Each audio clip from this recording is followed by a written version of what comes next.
Greetings, programs. Your old buddy Hankerin Fernail here, Ingrid Bernal, coming back at you with another awesome episode of Drunkens and Dragons, how to play D&D like a big out badass, or just a little bit more better than you used to. At least that's the goal. That's what I'm working on. Been a hot minute since I busted out a rune design. But I'm back. I was never gone. We have been in it to win it in the Cana de Gwinnett, been chilling in the Poconos, because y'all know what's up. Coming at you straight from Philly, PA. Let's get right into this. This isn't necessarily like constructing a campaign, dreaming up big complex stories. We're just back into room design land. So we're just talking about building a single encounter that can either be part of your campaign or plugged into a situation, something that you can use in almost any way that's going to be handy dandy. All right, so let's just get right into it. This one is called Mob the Deck.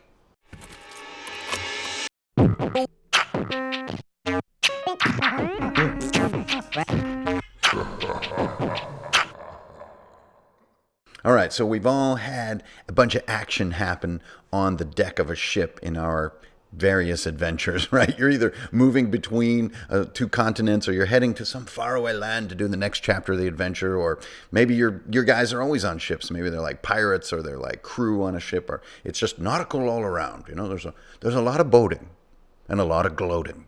So you're on the deck of a ship, and of course, the thing that always happens when you're on the deck of a ship is frickin' mermen attack you. The mermen attack. They're like jumping out of the waves. These like grapple hooks are going whoosh, whoosh, whoosh. They're climbing up and they're fighting. Now that's a pretty standard encounter, right? Maybe not quite zappy enough for the standard room design, but this one takes into account that the mermen maybe have some kind of dark and chaotic weather magic. And so when they attack, they also use the ocean's motions. They use this sort of volatile tide or volatile swells in the open ocean when they attack. And since they got them suction cup feats, they are not really affected by all of this volatile tossing and turning of the seas. Use this volatile ocean mechanic to move the fight around, and that movement is going to be what makes this fight different from your average merman tank and spank, if you know what I mean. All right, pop up this opening graphic here. Here we got your generic and universally useful boat diagram, right? We got a boat diagram with 4 zones on it. We got port, we got starboard, we got the bow and the aft. Okay, we got side 1, side 2, front, back. So right away, your DM's brain is probably thinking, well, I could use a D4 to select between those 4 parts of the boat. Now you're thinking like I am. Another way that you can start to think about how this is going to shift around is with an arrow dice, like this one right here. So this is the kind of dice that I use if we have any kind of representative terrain. I'll throw this dice out when I'm curious about a direction, whether it's the direction of wind or the direction of maybe a dashing attack by an opponent.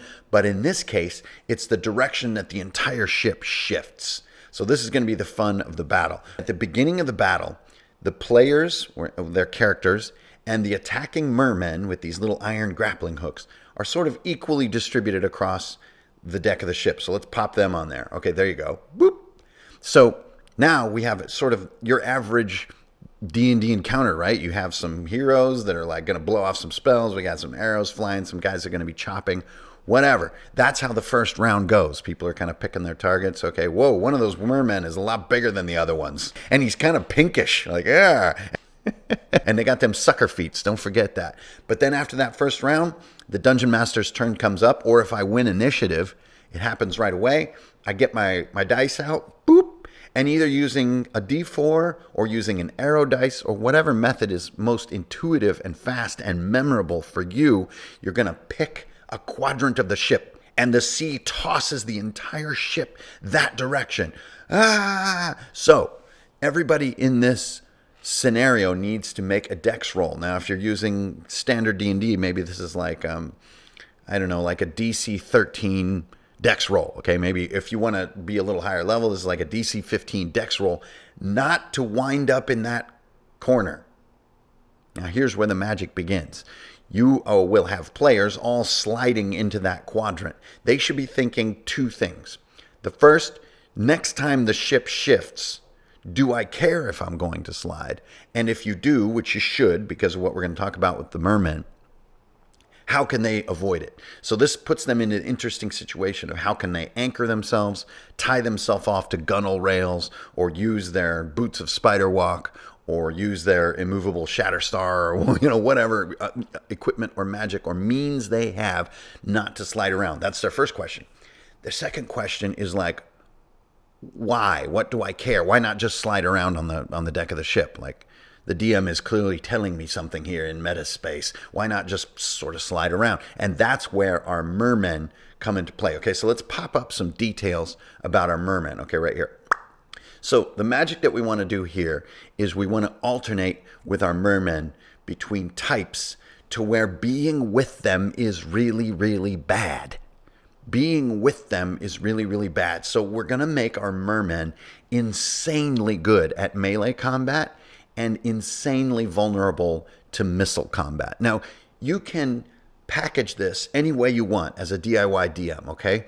You can make it about their weapons. You can make it about magic. You can give them shields that have a certain aspect where they're, completely immune to melee combat. Maybe these guys are armored to the teeth, but in such a way that from a distance you can see the gaps in the armor. But up close, it's just like spikes and craziness.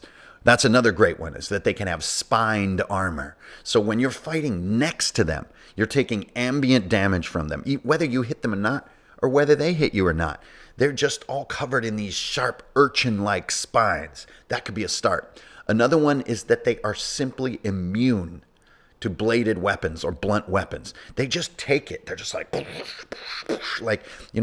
a lobster shell kind of a thing. But anything at range, and this is what you explain as the dungeon master, at range you can see the gaps in this crustacean-like armor or in their rubbery hides, and you can target those gaps. But up close, it's too crazy.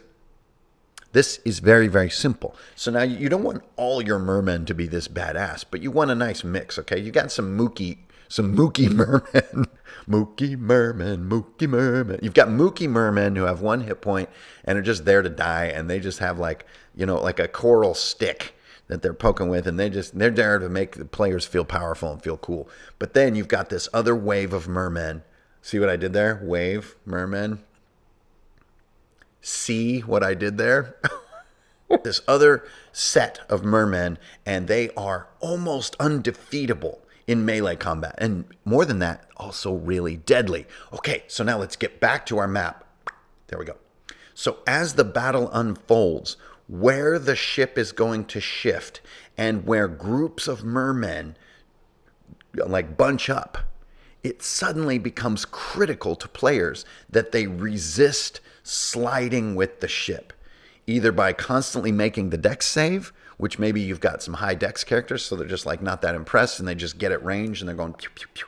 Or they have means to resist it, which I think is the more interesting part of the battle here, which is that they tie themselves to the mast, or they get up in the rigging, or somebody casts like glue on their boots and they're stuck right in place. But if that happens, remember, the mermen can at any moment release their suckery feet and just go and slide across the deck, where if a glue spell or a web spell has been used to hold players in place, they're going to be really, really in trouble, because they're getting into this almost unwinnable or totally unwinnable melee fight. Spiny urchin mermen. Merchmen. Urchinmen. I'm an urchin man. I'm a merchant man. You see now with this design, this is really the entire room design. That's about it. But the magic comes not just in sliding players around, not just in differentiation between merman battle types, but in the synergy of those two components. So let's say you didn't want to even do this in the ocean. You could do it in a sort of puzzle style room in a dungeon where the floor is like doing this, and it's sort of randomly choosing which direction it's going to tilt, like that super frustrating little steel ball game that you can never get the thing in the hole. It's like that.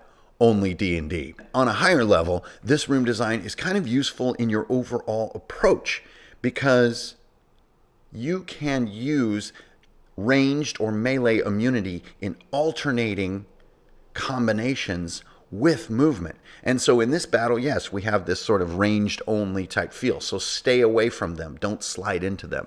But you could flip it where ranged is useless, which is in some ways easier to sort of package. Range is useless. You need to get close to them. But in that case, what you want is a highly mobile enemy that is very hard to lock down.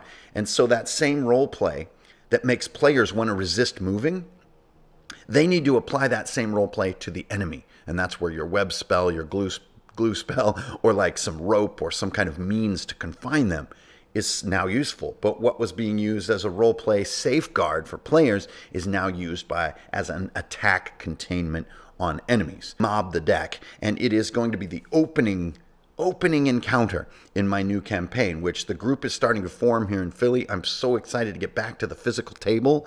Been playing online now and mainly focusing on publishing for like 2 solid years. And part of why I wanted to come out here to the East Coast to live in the great city of Philly, PA, is to get back to that table, back to a vibrant gaming community, and not live quite so much out in the wilderness like I did in Runeham area. So I think that plan's going to come together. And another little piece of maybe what's implicit advice here, and advice really that I absolutely live by, and a lot of the GMs that I learn from and respect live by, is that opening session, the first thing that happens is these guys are attacked. They are in battle in the first 90 seconds of session 1. Now, you might have a so-called session 0 where you figure out what the campaign's going to feel like, who the players are, how they know each other and all this good kind of stuff. But as far as when you really start, I don't believe in starting by, okay, who has some stuff to say? Anybody want to get to know each other? Like, no, you already know each other. You already sort of have been on a few missions together. And we are just going to start by rolling initiative. Like, hey, guys, everybody got their beer? Yeah, everyone's settled? What's your name again? Oh, yeah, Charlie. Okay, cool. What's up, Charlie? Roll initiative. That's how you get everyone involved, because they're in the mechanical part of the game, which is the easy part to jump into. Then you work your way into role-playing over time. So that kind of is implicit advice in this particular room design, because for me, it's going to be an opening encounter. For you, you might plug it in a different way. Let me know in the comments how you're going to use this, if you're going to use it. If I've completely lost my mind, actually, that's not really worth commenting on, because we all know the answer to that. Thanks for watching, everybody. This is old Hanker and Fernail coming back onto YouTube with Drunkards and Dragons, the traditional stuff, room design stuff, letting you know and letting you in on how I'm designing the game that I'm taking straight to the table. It's all about specificity, baby. So you're going to go merman crazy. Trilling. Mermen are all about trilling. So are merchant men. So when you try to reason with them, they're just like... That also avoids having to make up like clever lines for them. Strength, honor, and beer. It's Hanker and Fernail signing out. This is Drunkards and Dragons. Peace.